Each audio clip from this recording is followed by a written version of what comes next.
ঢাকার চিরচেনা জ্যাম হয়তো এবার উধাও হতে চলেছে।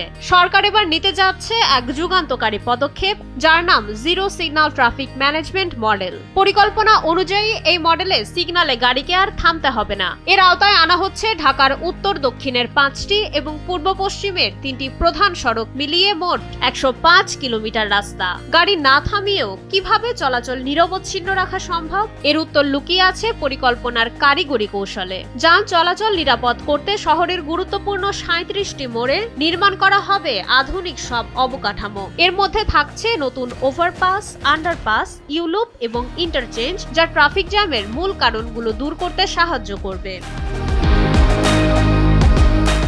শুধু দ্রুতগতির গাড়ি নয়, রিক্সা বা ধীরগতির যানবাহনের জন্য থাকছে আলাদা লোকাল লেন, যেন মূল সড়কে কোনো বিশৃঙ্খলা তৈরি না হয়। পাশাপাশি পথচারীদের যাতায়াত নির্বিঘ্ন ও নিরাপদ করতে পুরো এলাকায় পর্যাপ্ত ফুটওভার ব্রিজ ও আন্ডারপাস নির্মাণের বিশেষ নকশা করা হয়েছে।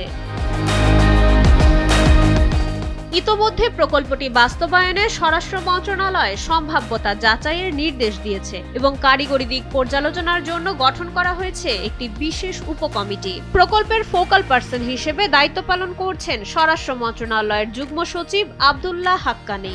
আধুনিক এই মডেল বাস্তবায়িত হলে ঢাকার চাকা আর থেমে থাকবে না, শহর হয়ে উঠবে আরও গতিময়, এমনটাই মনে করছেন সংশ্লিষ্টরা।